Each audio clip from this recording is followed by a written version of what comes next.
Panoorin, agaran in real time, o balikan sa pag-scroll up and down. Mga balitang dapat malaman, impormasyong tunay at napakikinabangan. Saan ka man, sa buong kapuluan. Mababangon sa bagong sigla. Kababayan, kasama ang social media. Powered broadcaster ng bagong mamamayan.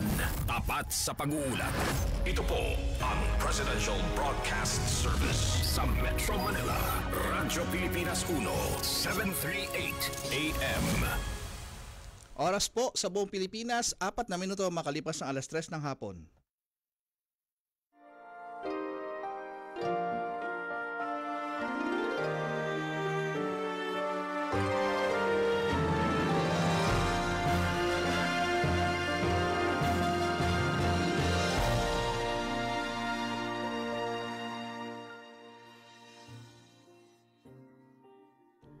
Magandang hapon po sa inyong lahat at welcome po tayo sa ating programang Kalinga Hatid ng Red Cross sa Radyo Pilipinas. Ngayon pong ikatlo na linggo ng buwan ng Pebrero, February 18, 2024. Kamusta po ang bawat isa sa inyo? At malamang mga tayo ay nasa tahanan at nagpapahinga dahil syempre weekend. Ang iba naman ay nasa mga iba't ibang gathering or nasa sa mga pasyalan. Inaanyayahan po namin kayo na matumutok at pakinggan ang ating programa at tayo ay magtatalakay ng isang special feature tayo ngayon ng mga volunteer hanggang 4:00 po tayo ng hapon at syempre nais nating pasalamatan ng bumubuo ng ating programang Kalinga Hatid ng Red Cross Radyo Pilipinas mula sa ating Director Bong Aportadera sa Presidential Broadcasting Service, ang ating Station Manager Sir Alan Alyanigue, ang ating mga kasama po si Sir Ray Sampang at si Sir Maki. At sa technical side po, si Sir Oli Lopez at si Ma'am Joy at si Sir Andre nandiyan din. Salamat din po sa atin sa Philippine Red Cross naman, ang ating Chairman and CEO Richard J. Gordon, ang ating Vice Chairperson, walang iba po ang ating Governor Corazon Alma de Leon, ang ating Secretary General Dr. Gwendolyn Pang, at syempre ang iba pang Board of Governors, ang ating mga Chapter Administrators, Board of Directors, 143 volunteers, Red Cross Youth, at syempre ang lahat po ng bumubuo at staff and volunteers ng Philippine Red Cross. Anayahan po namin kayo. Hanggang 4:00 po tayo na hapon. Tayo napapanood sa Facebook Live, Radyo Pilipinas at sa Kalinga Hatid na FB page. Tayo ay nasa 738 kHz ng AM band at sa TV. Dito po ay sa Apor the Box, Channel 45 to 49 at sa Digibox TV Plus Channel 3. Yan po. At syempre, hindi na natin patatagalin pa, makakasama natin via Zoom ang ating Vice Chairperson ang lagi po nating kasama dito sa ating programang main host po, ang ating Vice Chairperson, Governor Corazon Alma de Leon. Magandang hapon po, Gob. Good afternoon, one and all. Nice kong basahin ang message ni Retired Chief Justice Hilarion Davide Jr. para sa ating programa. Sabi niya, today, Sunday, the 18th of February, let this be our prayer for each other. May the Lord lead you to a life of safety, good health, joy, happiness, and peace. May your doubts, fears, and worries disappear when you take refuge under His wings. May you always be protected as He is your constant refuge. His ways are love and truth to those who keep His covenant. Pray, pray, and pray, never to be separated from Him. Amen. Enjoy a grace-filled week of love in the season of Lent. So, sinabi ko sa kanya, nagagamitin natin ito sa 3 p.m. na programa ng Red Cross Hour.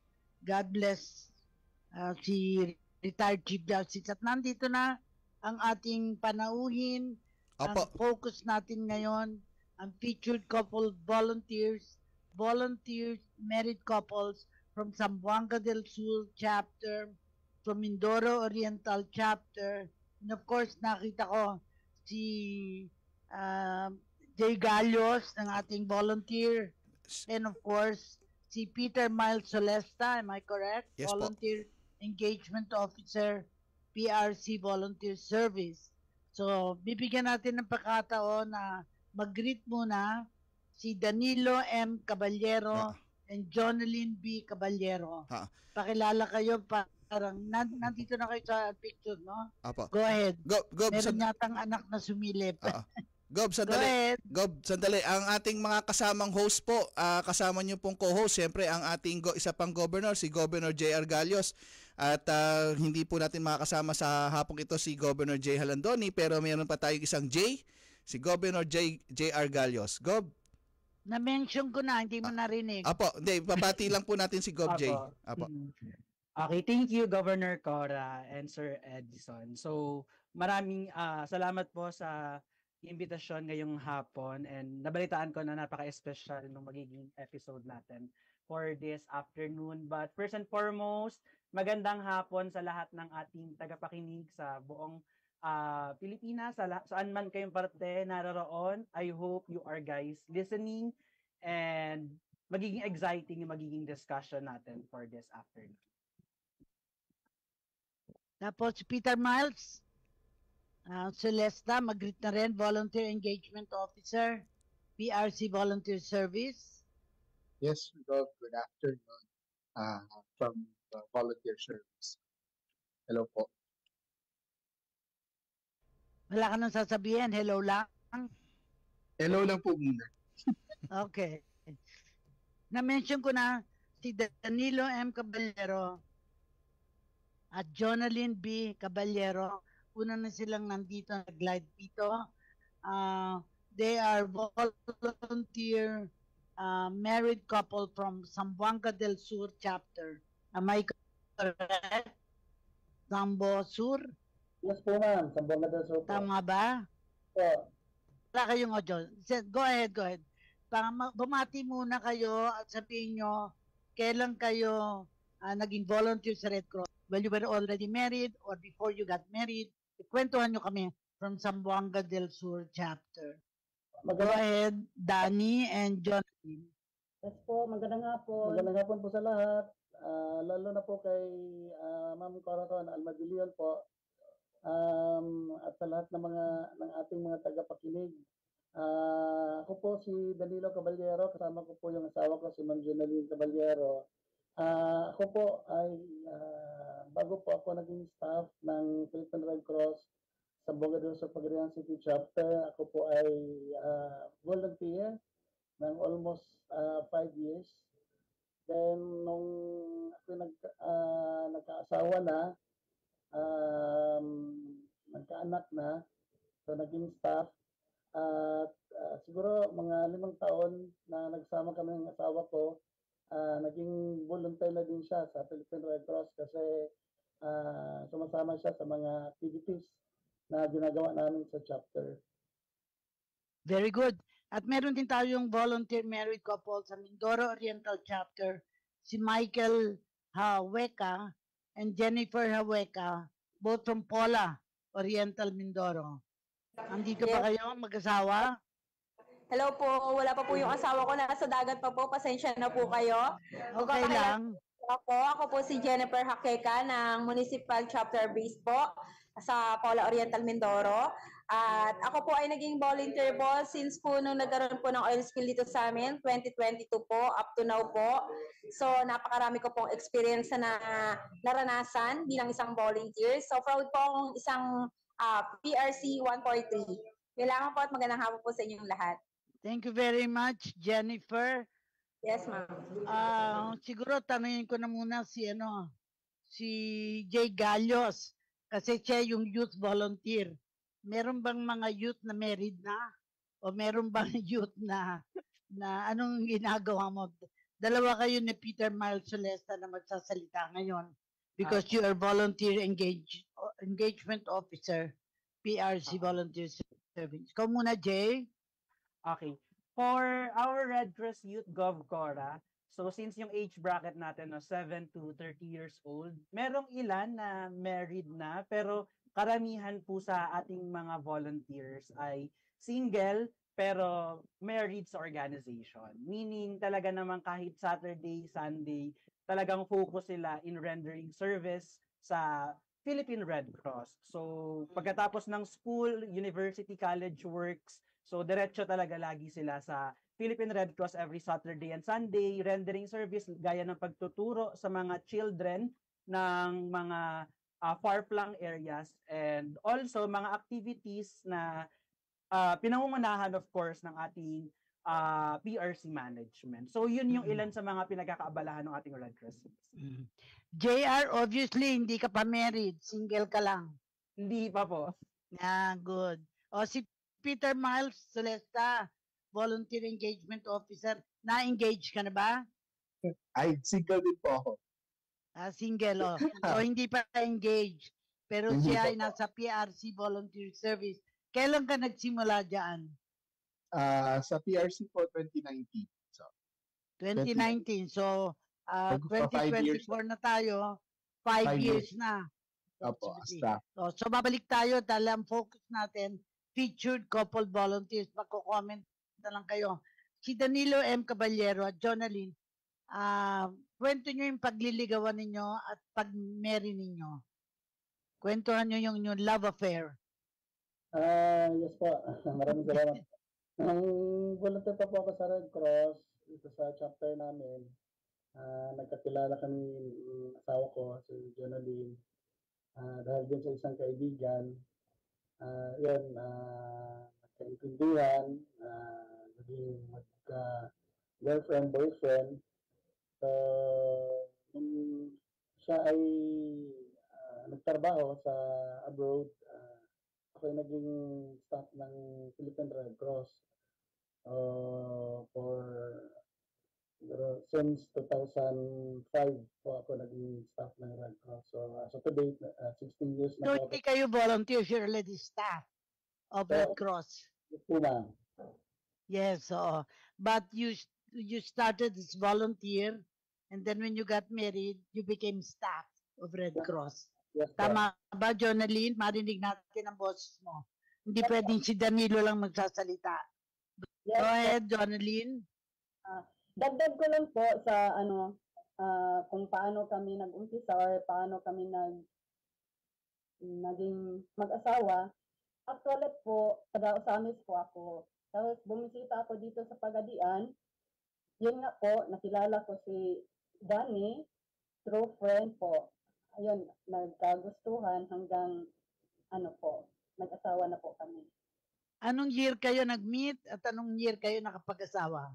After I graduated college po, 1996 po. Okay, and then you went abroad, di ba? Po, Saan ka nagpunta abroad? Dubai po. Dubai. Maganda ang Dubai. Anyway, nung bumalik ka, saka kayo nakita ni Danilo. Actually, before ako nag-Dubai, nakilala or na magkasintahan po kami ni Danny. Wow, mahaba ang inyong pagkakilala. Tapos pumunta ako ng Dubai, maraming nangyayari sa aming relasyon. Pagbalik ko, kami rin po. Siya pa rin, oo.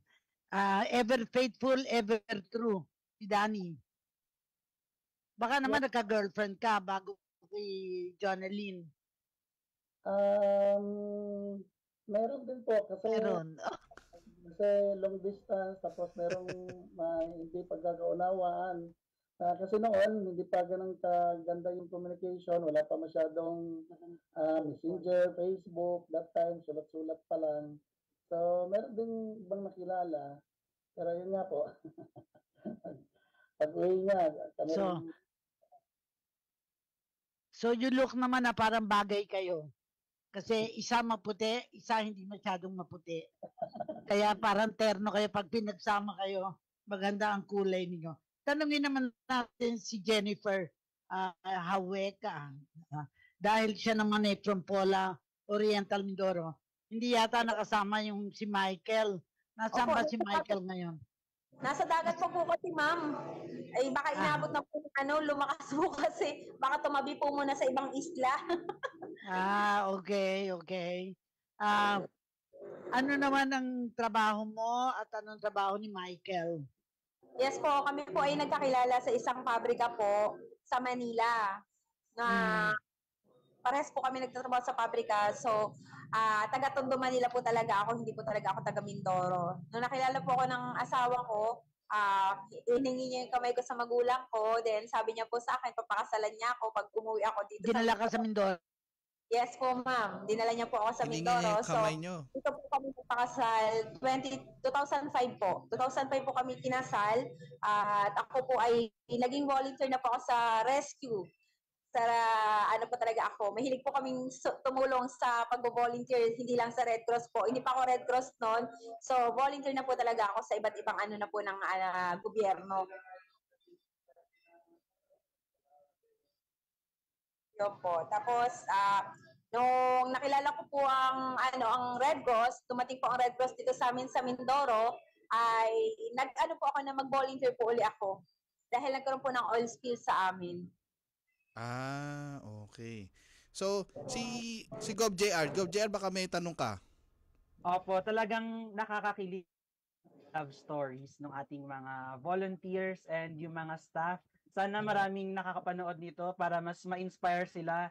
Hindi lamang maghanap ng pag-ibig but also to volunteer with us. Pero yun, based sa mga nakwento nyo, meron po bang specific na katangian yung inyong partner o yung inyong asawa na talaga namang doon kayo pinaka na-fall? May specific po ba na attitude, characteristic? Baka po pwedeng makakwento. Pauna na po si Miss Jennifer naman. Yes po, sir. Meron po, sir. Nung nakilala ko po kasi siya, talagang totally na po siyang matulungin. Yun yung time na nagustuhan ko po sa kanya na hindi ko pa siya kilala na talagang mahilig siya mag-volunteer dito sa Mindoro. So, doon po ako na sa kanya, humanga. Dahil sabi ko, napakabait naman ito. Sabi ko, kahit sino yung mga ilangan sa kalsada, may madaanan kaming nabangga. Nakikialam siya doon sa mga bagay-bagay na hindi naman dapat. Yun, tapos, nung umuwi po kami ng Mindoro, may mga nalunod na lumubog na mga bangka. Nandun ho rin kami, sama niya ako sa pag-rescue. Yun, kaya doon po ako nagkaroon ng parang nagustuhan ko yung pagiging rescue. Parang hero Oo.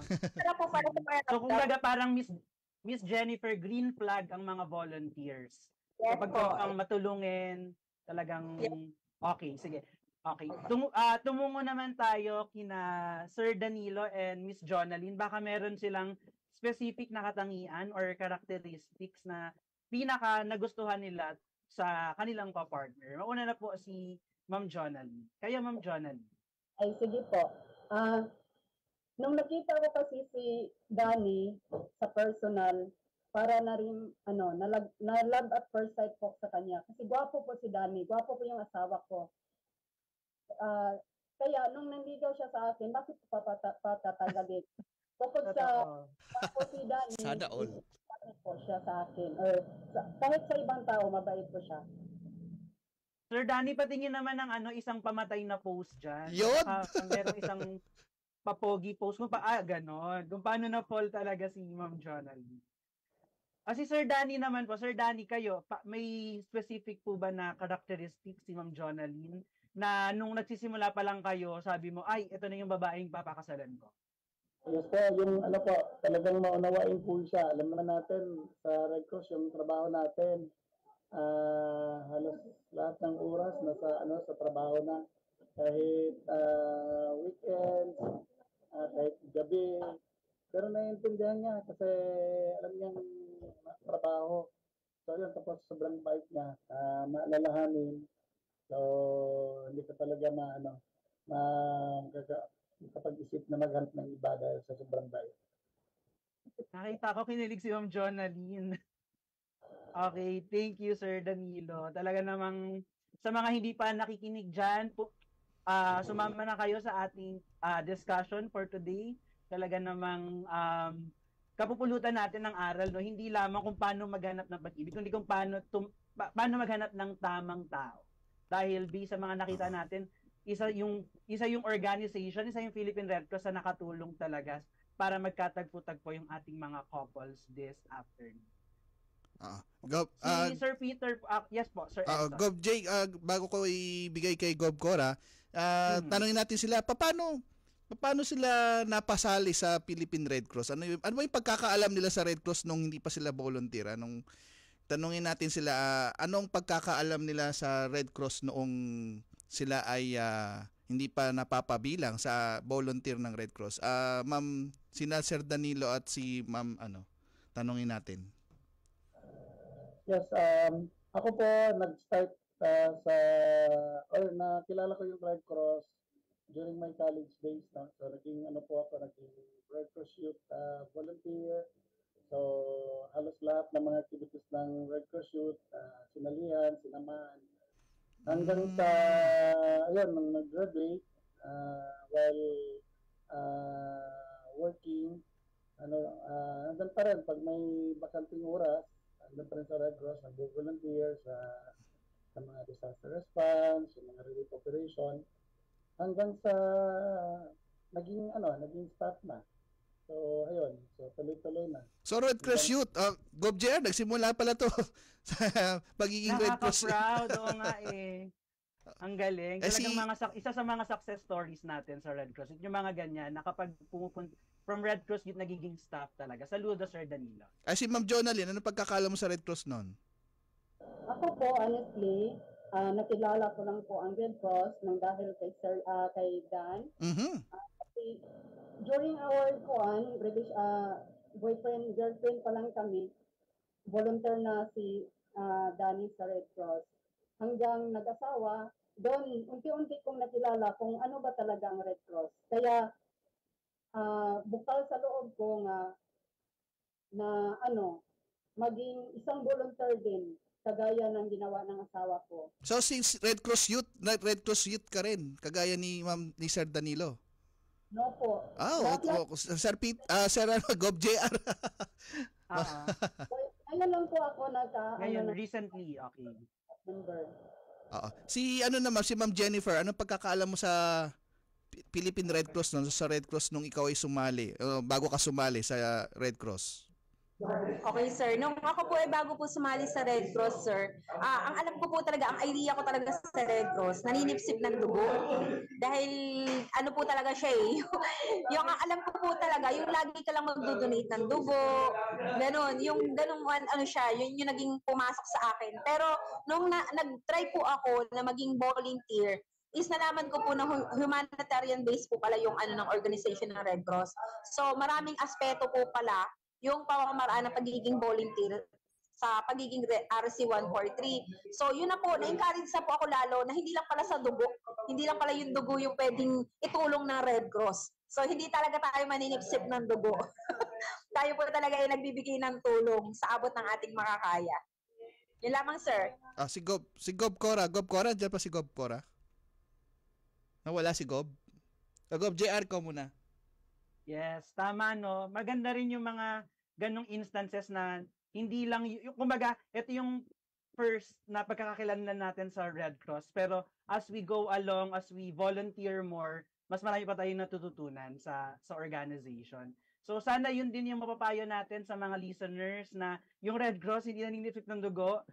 We are donating blood, pero yung blood na to nakakatulong para ma-extend yung buhay ng mga nangangailangan na kapwa nating Pilipino.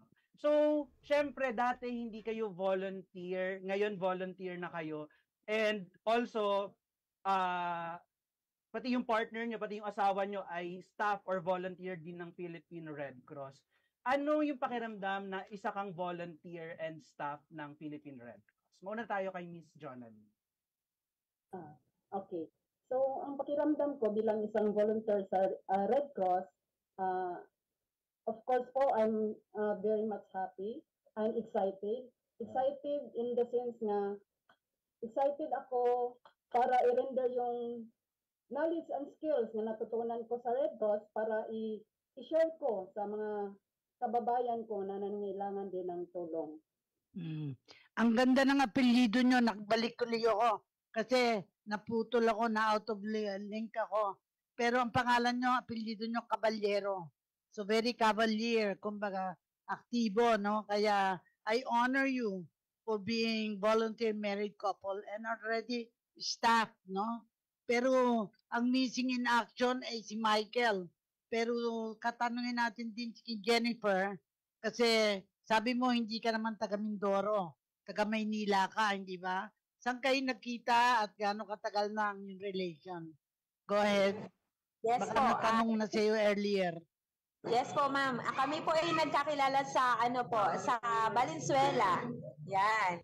Dahil doon po marami talagang pabrika sa Valenzuela. So isang company po yung pinasukan namin. So mortal po kaming magkaaway. Dahil na galit po ako sa kanya dahil pautang siya ng pautang sa mga katrabaho niya ng pagkain. Para siyang mayaman, libre lagi. Yun po yung isa sa ugali po nung asawa ko. Yung hindi po siya madamot sa kapwa. Doon po yung nakagaan ako ng loob sa kanya dahil sabi ko, may balik naman yun sa kanya ng Panginoon yung mga pagtulong-tulong niya, lalo na pag nakikita niya yung mga kasama niya walang baon. Nililibre niya po kahit wala naman tira sa sahod niya. Yun po. So, nung nakasal po kami is 2005, so 3 beses ko po siya pinakasalan para hindi na po siya makakawala. May judge. Ano po, 2 judge sa isang mayor. Parang legal wife ka, legal wife. Tapos sa simbahan. Wala na pong wala nang bawian. Yan po. So, almost magda 19 years na po kaming mag-asawa.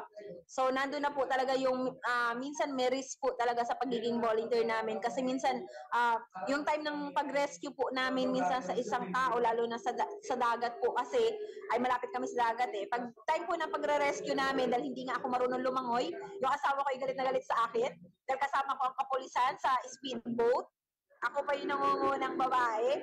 Pero dahil malakas po ang loob ko, determinado po ako makatulong sa kapwa ko. So, hindi ko po inaalintana yung sarili kong buhay, basta't makatulong po ako sa kapwa ko. At yung asawa ko naman po ay talagang nagagalit na natutuwang naaasar po sa akin dahil masyado po akong agresibo.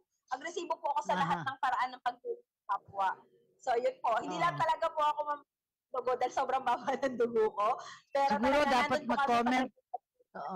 Siguro dapat mag-comment si JR at saka si Man Solesta. Ito ba yung kailangan natin volunteers, yung porsigido, willing to risk? Opo, dahil for me, no, hindi dapat na magaling ka na kapag nag-join ka ng organization. Mas maganda yung kahit hindi ka super magaling, pero nandun yung will mo para matuto. Yung andun yung willingness mo matuto kung paano lumangoy, kung paano sumagip ng buhay ng tao. Mas okay yun for me kesa sa mga mas magaling na. Dahil yung mga yun, as day goes by, mas pipilitin nilang mas maging magaling sa kanilang ginagawa, mas maging efficient, mas maging effective. Kaya, ayun, saludo Ma'am Jennifer. Ako din di marunong lumangoy, so baka sa susunod, no, matuto na tayo.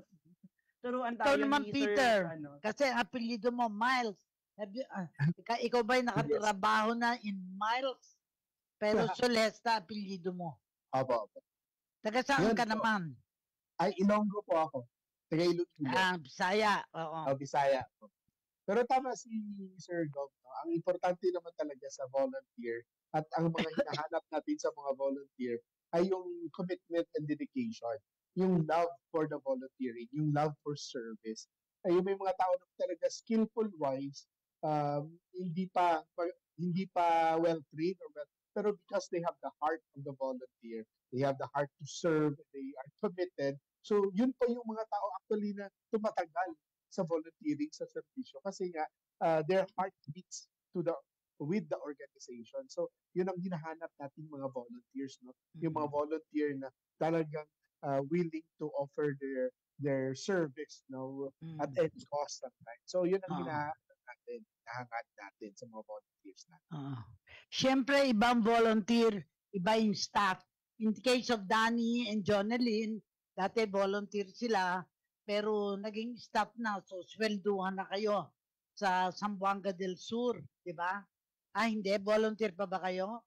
Ako lang po yung staff po, si Jonalyn. Ikaw lang yung staff, pero kasi naka-uniforme na rin si Jonalyn, kaya akala ko staff na siya.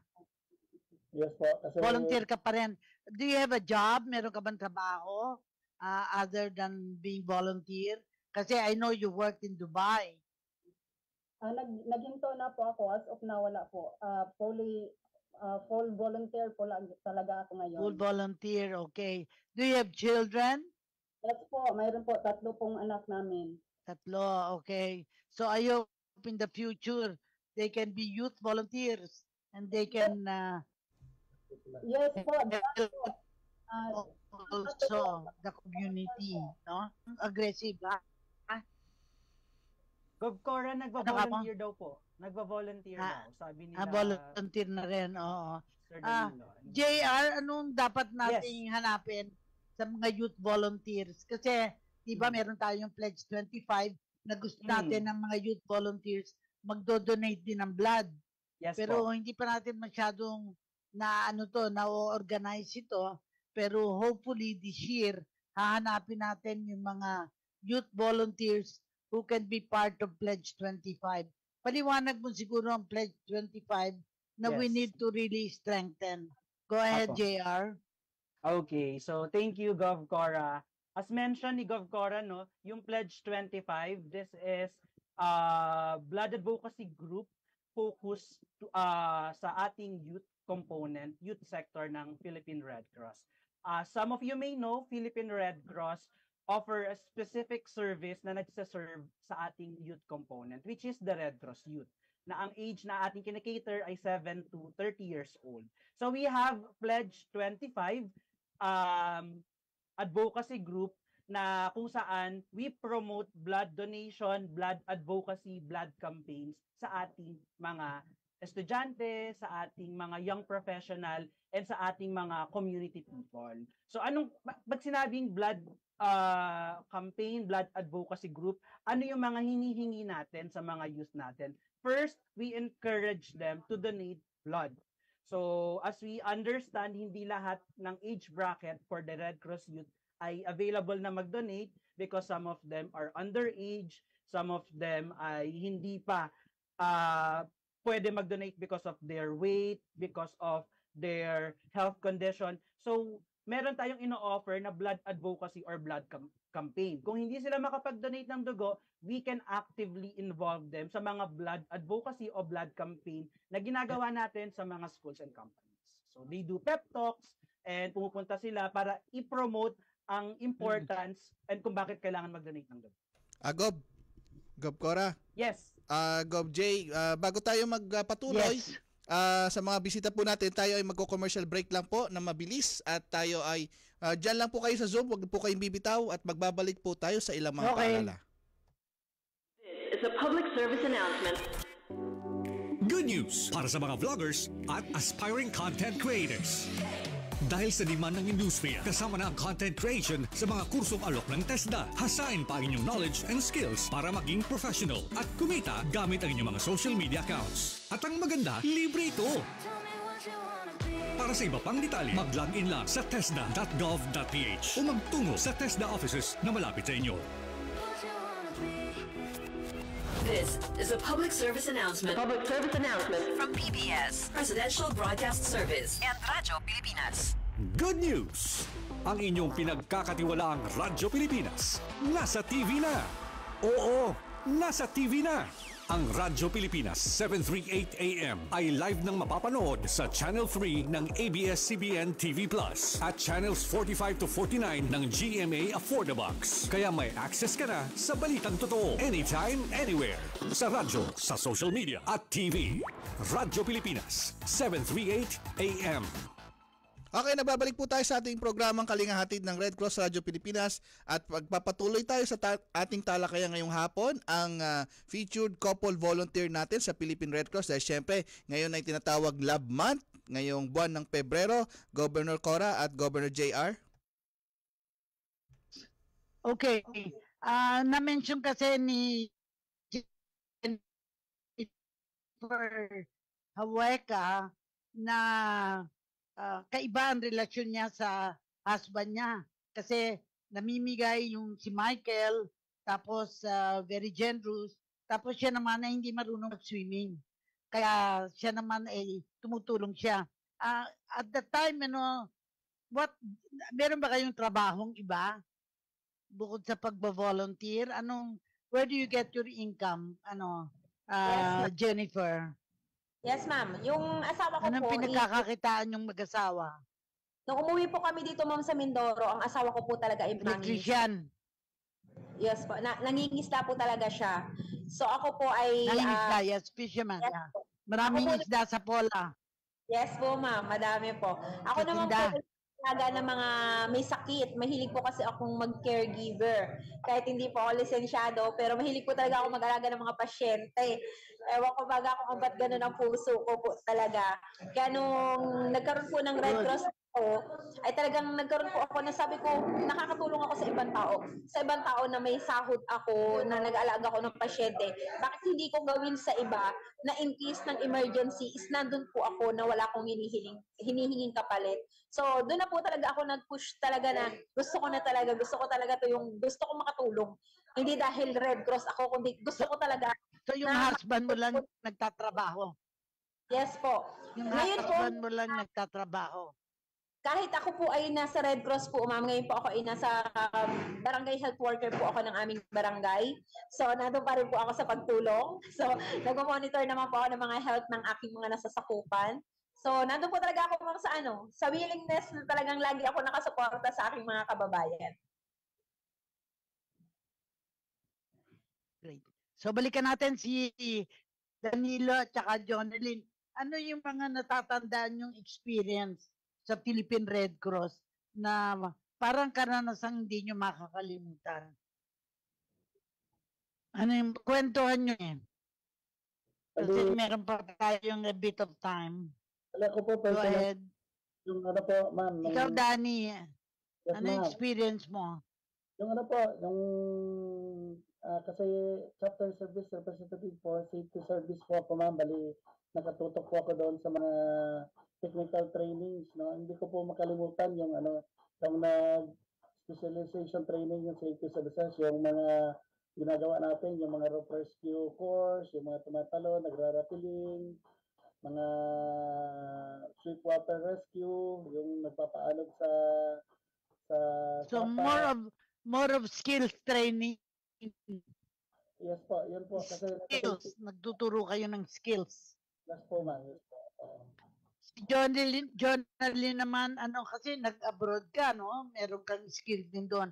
Ano naman ang itinutulong mong pagbo-volunteer sa Red Cross? Sa 143 po, during ano po, may mga Organan, yeah.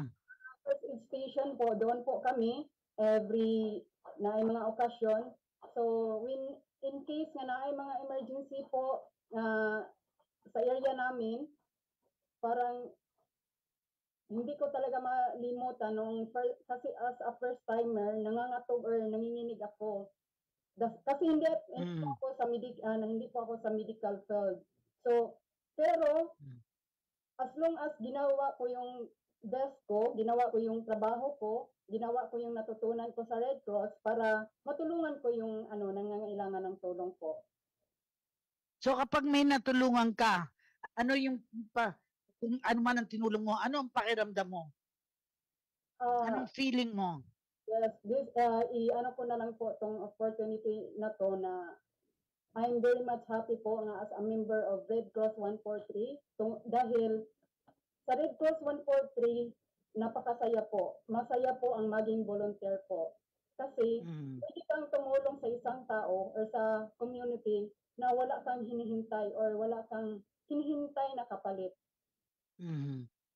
Correct ka dyan, no? Pero nais mo ba ipagpatuloy ang pagiging isang volunteer sa Red Cross? Kasi paano kung magkasakit ka? Paano kung ma-disable ka? Interesado ko pa bang maging volunteer sa abot ng iyong makakaya? Po, hanggat capable po, hanggat kaya ko po, itutuloy ko po ang pagsiservisyo sa ating mga kababayan po. Willing po ako hanggat kaya po. KJR naman, ano yung characteristics na kailangan natin sa youth volunteer? Kasi palaging sinasabi ni Chairman, nasaan ang mga youth volunteers, no? Kailangan nakikita din sila sa community. So tatanungin ko din yung mga volunteers kung nakakakita ba sila ng mga kabataan sa kanilang mga chapter. Go ahead, JR. Opo. isa sa mga hinahanap namin kapag nagkakaroon talaga ng mga scouting or kapag naghahanap kami ng mga potential possible na Red Cross Youth Volunteers, yun yung isa sa mga hinahanap namin, yung trainable na mga youth. Yun yung mga willing sila na magpa-train sa atin, willing sila matuto ng mga bagong bagay. Kung may mga alam sila na kailangan baguhin, willing silang baguhin yung mga to. So ngayon, GovCora, in all fairness, with the last Board of Governors meeting we had, nagkaroon ng call wherein dapat yung mga Red Cross Youth natin, sila yung magiging taga-balita ng mga balita sa ground. So nag-start tayo ngayon ng ating Red Cross Youth Patroller. Nag-start tayo ngayon ng ating Red Cross Youth Patrollers na kung saan kapag may mga nangyayaring insidente, may mga nangyayaring Red Cross Youth event or Philippine Red Cross activities, they are there reporting yung event and giving us updates. So isa 'yun sa mga milestone natin sa mga nakaraang linggo, and we can't wait to share it with you, no? So just visit our Philippine Red Cross page. May kita natin doon yung ilan sa mga magagaling na Red Cross Youth Patrollers natin. Okay. Peter, ano naman ang background mo? Paano ka naging volunteer engagement officer? Anong education mo? Anong background mo at saka anong passion mo for the Red Cross activities? Go ahead, Peter. Yes, Doc. So I'm a nurse by profession. No?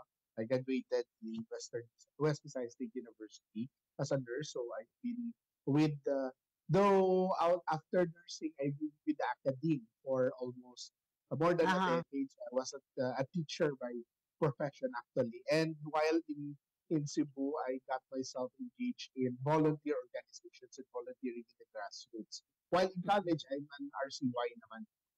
So kasi as a nurse, sa nursing kasi active yung Red Cross sa mga schools naman. So that was then eventually when I was after my teaching career, sabi ko maglipat naman ako something na it was near to me, that is volunteering and volunteer management. That's why I got with the Red Cross. No? So kasi looking at the experiences ng mga maraming mga volunteers, it was really ang importante yung mga volunteers na nasa ground, nasa community. Sila talaga yung nagbibigay ng serbisyo, no? Kahit sa klaseng volunteering. And mas noble actually yung RC-140 in this case, no? Kasi kayo mga 143 kay ma'am nasa either nasa Zamboanga pa kayo or sa Misamis. So Misamis ba? Mali yata. Sa Mindoro, I mean, yun, it's ang serbisyo ng Red Cross mababa sa grassroots. So yan ang importante. Thank you. Sa volunteer couples naman, of course, meron siya lang mag-isa.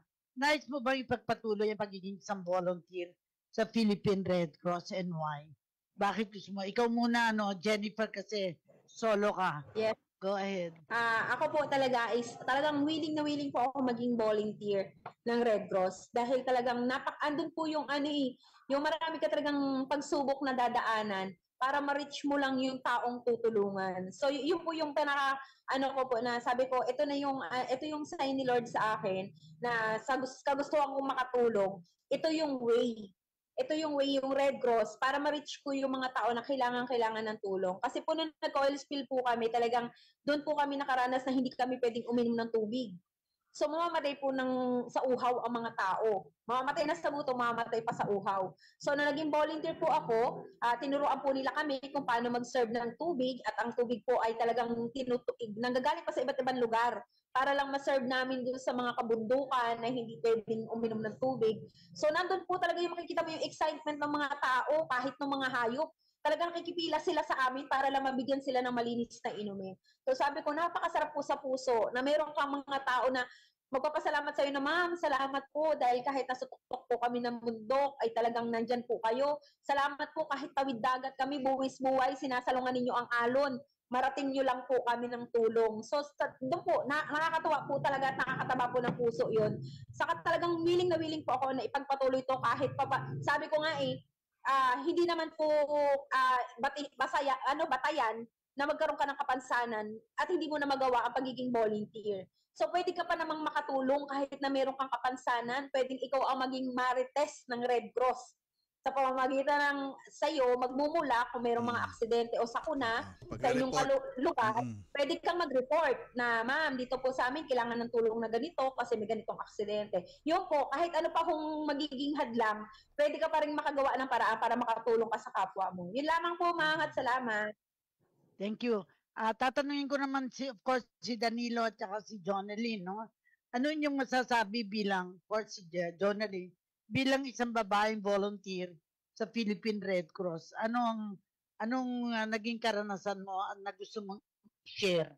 Yung nakita mong nakatulong ka? And of course, kay Danilo naman, sa kanyang experience, pagiging kabalyero. Sige, go ahead. Jonelyn? Bilang isang babaeng volunteer sa Philippine Red Cross, dagdag impact sa amin kasi kung ano yung nagagawa ng mga lalaki ay pwede palang gagawin nating mga babae. Yes, magagawa mo rin. Anong kaya nila, kaya rin nating mga babae. Yan po. So ito women empowerment. Kasi pinakikita mo na kung anong kaya ni Danilo, magagawa mo din. Si Danilo naman, ano ang pananaw niya? Kasi dalawa kayong mag-asawa, may anak kayo, paano nyo na ituturo na yung pagbo-volunteer, pakikisalamuha sa mga tao at saka yung pagbibigay tulong. Danilo, ano yung karanasan mong di mo makakalimutan? Nung una talaga, nirecruit ko si Jonalyn para maging volunteer sa chapter. Ang ano ko talaga doon is para maintindihan niya kung ano yung nature ng trabaho natin as staff ng Red Cross. Kasi noon, nung hindi pa siya volunteer, hindi niya masyadong naiintindihan kung ba't ginagabi, kung ba't kahit sa Sabado at Linggo nasa trabaho. So, nung naging volunteer na siya, so mas naiintindihan na niya, hindi na kami masyadong nag-aaway sa oras, sa time. Yun. Kasi yun, kasama kami sa mga activities. Lalo na ngayon na naging safety service instructor na siya, mas mahaba yung panahon na magkasama kami kasi pag may mga conduct siya na training, nandun siya. So, so parang magkasama kayo, magkadaupalad kayo sa inyong ginagawa. You care for each other, no? So, siguro malapit na tayong magtapos, Edison. Tingnan na natin sila ng mga final messages. Yes, I'd like to begin with JR kasi si JR ay talagang malaki ang dapat na hawak ng mga kabataan. Pero hindi pa natin nararating yung mga kabataan na yun. Pero dito, pinakita natin na even married couples can be volunteers. Go ahead, JR. Okay, so thank you very much, Gov Cora, and also sa bumubuo ng inyong team for inviting me this afternoon. And of course, shout out sa lahat ng ating mga Red Cross youth all over the Philippines. So you may feel na your efforts are unseen, unnoticed, but rest assured na nakikita namin yan lahat. You are all appreciated. And again, this year, let's make it a meaningful year. And gawin lang natin what we are taught to do so. Kung ano yung core natin sa Red Cross Youth. Let us not be defined by others, but also let us define what we are doing by our core, by our objectives in our youth organization. So again, sa ating mga magulang din, na katulad ng ating mga panauhin for today, I hope na maging kasangkapan din po kayo sa ating mga youth para makapag-volunteer sila, tuloy-tuloy na makatulong sa Philippine Red Cross. So sino ba naman, 'di ba, yung mga magulang na hindi gugustuhin yung mga anak nila na nakakagawa ng mga makabuluhang bagay and just an early age. So Red Cross Youth is a very good training ground. So I hope na pahiramin nyo sa amin yung mga anak nyo, pahiramin nyo sa amin yung mga kabataan nyo, and we will do our best to nurture their talent, to develop kung ano yung mga kaya nilang gawin for the future. Katulad ng tanim mo, you will stand tall to make sure na makuha natin mga kabataan. Ikaw naman, Peter, how will you travel miles and miles para volunteer engagement officer? Sige, go ahead. Yes po. So sa buwan ng mga puso, no, let us be reminded na what is important sa mga volunteering is yung the heart of the volunteer, no. Yung puso ng mga volunteer kasi nandoon nanggaling yung lakas, yung sigla at saka yung dedication and commitment, no. Sometimes wala na tayong gana, sometimes napapagod na rin tayo, pero we have to remember because it's the source of the strength, no, yung heart. So, continuous pa rin. So, sana makahanap din tayo ng iba pang volunteers na RC143 sa community na who shares na yung kanilang puso tumitibok sa puso ng PRC as well. Eh kung two hearts beat as one, so magiging maganda yung ating pagkakita. Katulad ng pangalan ko, Corazon, dapat may puso ang volunteer. Anak, nakita nyo ba yun na kailang kahalagahan ng have a heart for volunteerism? Kaya ino-honor namin kayo kasi nagdaan tayo sa Valentine. How did you spend your Valentine? Kayo naman, Danny at saka Johnny Lynn. Lumabas pa kayo at nagpakita kayo ng pagmamahal nyo sa isa't isa? Or you brought the family outside to enjoy?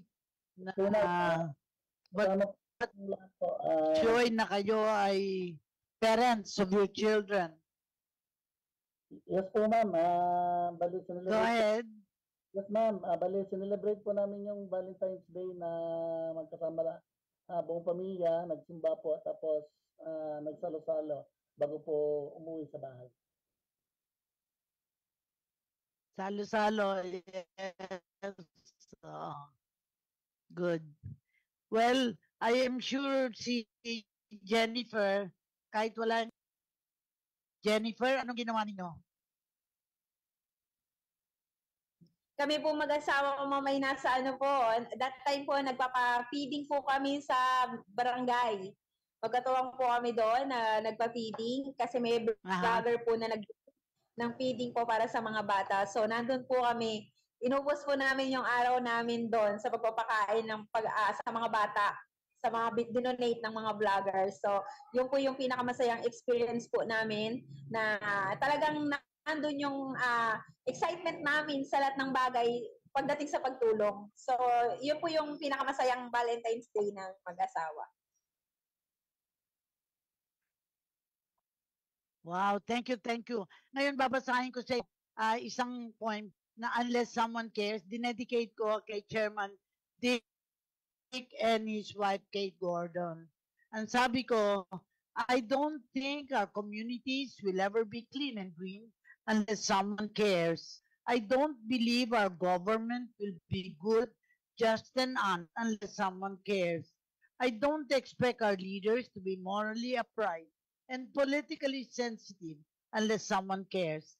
I don't expect a better life for our poor and oppressed people unless someone cares. I don't have the faith that we face a brighter future unless someone cares. I don't think we will ever realize our dreams and aspirations unless someone cares. I don't know if we will all live our sense of purpose to build a better world unless someone cares. That someone is us, that someone is you and me, that someone is everybody. For me, we all must care.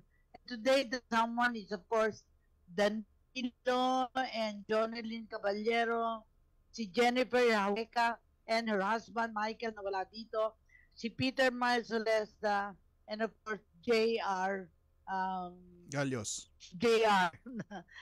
Pero umalis na si JR. Pero para sa inyo, ang prayer ko ay ito. Prayer for our country. Prayer for our nation. Mm-hmm. Lord, let me be the change I want to see, to do with strength and wisdom all that needs to be done, and become the hope that I can be. Set me free from my fears and hesitations. Grant me the Christian humility. Fill me with spirit to face the challenge and start the change I long to see. Even if I'm not the light, I can be the spark in faith, service, and communion. Let us start the change we want to see, the change that begins in me. Ang gusto po natin may pagpatuloy ang pag-train ng mga volunteers, ang pag-mobilize sa mga communities, at naniniwala ko, mapalalakas natin ang Philippine Red Cross in all your chapters and of course the chapters all over the country na later on may interview din natin. Opo. Go ahead, Edison, your Amen. parting words. Yes po, at yan na po ang ating programang Kalinghatid ng Red Cross Radio Pilipinas ngayon pong araw po ng Linggo, February 18, at susunod na po ang pagbabalita ni hatid ni Sir Albert Sebastian. At ito po si Edison Enriquez, 2 minuto bago mag alas 4